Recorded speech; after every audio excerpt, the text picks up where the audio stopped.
Yo creo que el gobierno debería pensar mucho más, con mucho mayor frialdad, los siguientes pasos a seguir. Estamos en la comunicación con Oscar Vidarte, internacionalista, que nos acompaña en esta parte del programa para hablar sobre lo que incluso dijo Manuel López Obrador, el presidente mexicano, que sería un orgullo para él que le declaren persona non grata aquí en nuestro país. Señor Vidarte, buenas noches. Buenas noches, un placer estar con ustedes. Buenas noches. ¿Estas decisiones que va tomando el gobierno o el Congreso de la República son acertadas? A ver, en primer lugar hay que diferenciar entre lo que hace el gobierno y lo que hace el Congreso. La política exterior la dirige el presidente a través del Ministerio de Relaciones Exteriores, el gobierno.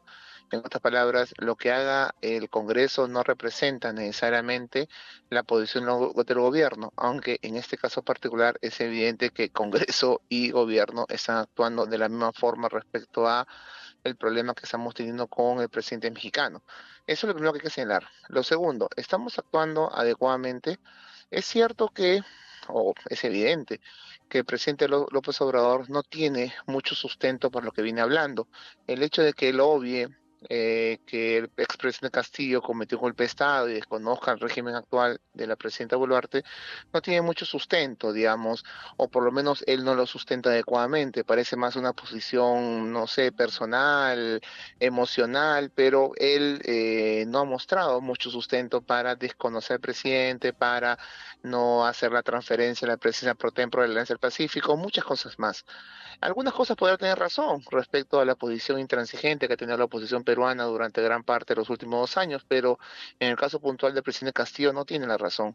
Ahora, la pregunta es, ¿está bien cómo responde el gobierno peruano? Es verdad que los gobiernos necesitan mostrar pues una posición clara al respecto, pero yo creo que también hay que ser estratégicos, inteligentes, hay que tratar de darnos cuenta de que al Perú no le conviene tener una mala relación con México. Ya estamos viendo las consecuencias, por ejemplo, sobre nuestra participación en el Alianza del Pacífico, que para el Perú es fundamental nuestra inserción en el Alianza del Pacífico, mucho más importante que para México, dicho ese paso que ellos ven principalmente a Estados Unidos. Así que yo creo que hay que ser mucho más inteligentes y buscar, antes de entrar a este cuerpo a cuerpo, golpe a golpe, al cual hemos entrado hace ya algún tiempo, tratar de buscar un camino de solución, no diplomática, con inteligencia, estratégicamente, que nos permita salir de esa situación, porque a Perú no le conviene. Además, México, recordemos, es una potencia regional y el Perú se está enfrentando a uno de los principales países de la región. Así que yo creo que hay que tratar de buscar alguna salida y creo que no es conveniente que el Congreso lo haga, es problema del Congreso.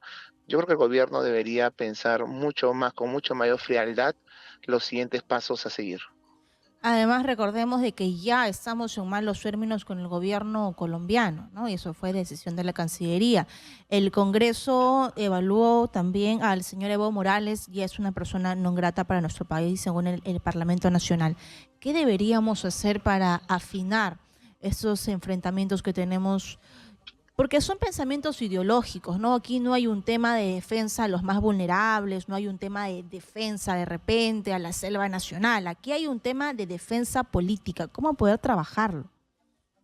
Sí, yo creo que es un tema de consideraciones políticas y la mejor manera de trabajar este tipo de situaciones difíciles es actuando con pragmatismo, ¿no? Tratando de mostrarle a México, a Colombia, que son dos países claves en este momento con problemas con el Perú, pues que si es que no avanzamos conjuntamente en diferentes ámbitos, ambos nos vamos a ver perjudicados, digamos.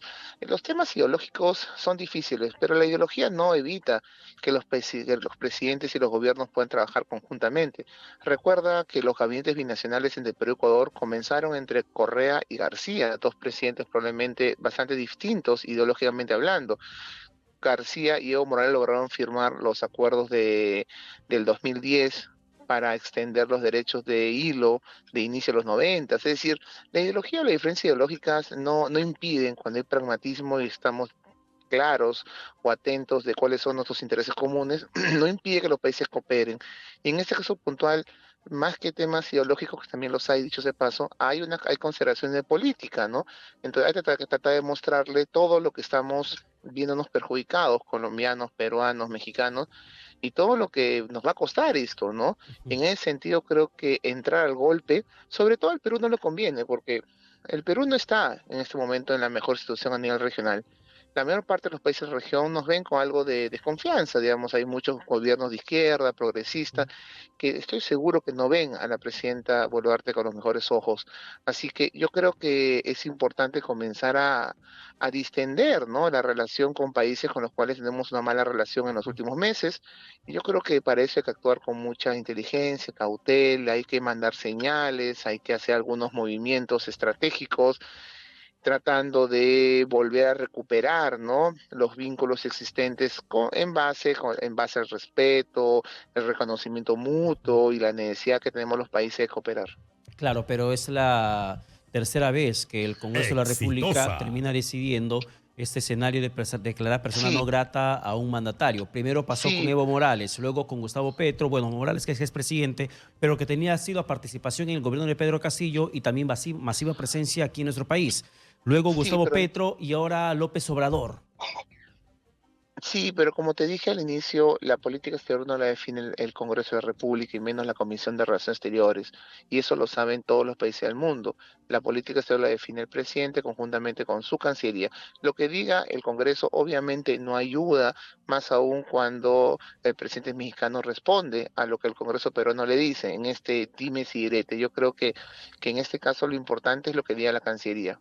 Te digo, Ujú. pero sin embargo, la Cancillería ha asumido, por lo menos en los últimos tiempos, un papel muy parecido al del Congreso, es decir, Es- entrar a golpe a golpe. Hemos visto declaraciones en México, en el Perú, hemos visto declaraciones de nuestro premier hablando con respecto al presidente Petro, tweets de ambos lados. Así no se construye la política exterior. Es decir, si Colombia y México lo hacen así, pues nosotros no podemos demostrarle la misma insensatez o el mismo comportamiento que no es para nada diplomático y además afecta en el fondo los intereses del país en el plano exterior. Y la semana pasada salió la canciller en un mensaje también respondiendo al señor Andrés Manuel López Obrador. ¿Cuál debería ser la actitud? Porque incluso recuerdo en el evento de la CELAC también hemos recibido ataques, ¿no?, por parte de algunos mandatarios. Entonces, cuando hay algún evento internacional, ¿cómo comportarnos al respecto? Debe ser muy Sí, complicado porque ellos lo que dicen es que nuestro gobierno no es constitucional, que Dina Boluarte es una usurpadora y seguramente que sí. algún sector de la izquierda estará contenta con estas versiones, pero no nos ayuda en el tema ya sea de cooperación económica o cultural o turística. Sí, es que hay dos Exitosa. tipos de cuestionamientos. Los cuestionamientos respecto a la naturaleza del régimen, a la constitucionalidad de la transición y el gobierno de Dina Boluarte, esos cuestionamientos que los lidera, por ejemplo, países como México o Colombia, son mucho más débiles. Digamos, es evidente que a la presidenta Boluarte la han reconocido la mayor parte de los gobiernos de la región y del mundo, así que son algunos pocos países. Pero sin embargo, si bien la reconocen formalmente hablando como régimen, hay un segundo cuestionamiento que tú no lo has mencionado, pero creo que es el más complejo y el más difícil, los cuestionamientos por las violaciones a derechos humanos. Y en esos Ujú. cuestionamientos creo que son mucho más difíciles de hacerle frente, porque son cuestionamientos que tienen una base real. Hemos escuchado a organizaciones como Human Rights Watch, como Amnistía Internacional, hemos escuchado desde la ONU y otros organismos internacionales, hemos leído preocupación de muchos gobiernos de Estados Unidos, Reino Unido, Canadá, etcétera, con respecto a las violaciones ocurridas en el Perú. Y ese tema no se detiene, sigue. Hace poco estuvo un representante de la ONU acá justamente hablando lo mismo, es decir, no ha habido, o por lo menos han pasado ya, ¿cuánto? 5 o 6 meses de comenzar las protestas en diciembre y las violaciones que se vieron a los derechos humanos y no se ven grandes respuestas por parte de las autoridades.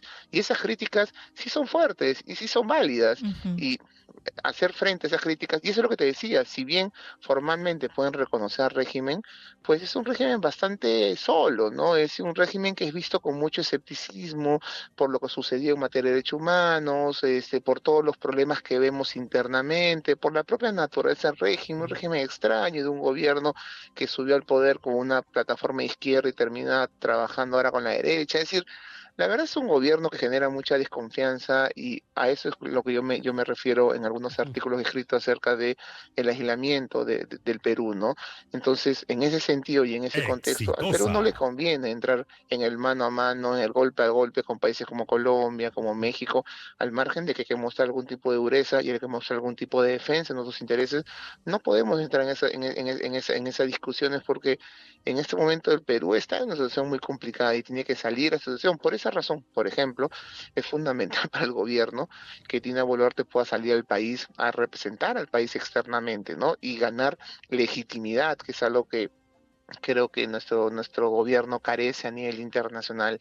Por eso es importante las reformas que están pidiendo, para que pueda salir el país. Al margen de que es importante de que un presidente pueda tener visibilidad, porque quien Ujú. dirige la política exterior tiene que tener algún tipo de, digamos, de papel Bien. internacional, sobre todo en países con políticas exteriores tan centralistas como las nuestras. Pero creo que el régimen necesita, y Dina Boluarte necesita tener legitimidad, construir legitimidad, y para ello necesita salir fuera del país. Así es. Bien. Muchísimas gracias por la comunicación alcanzada.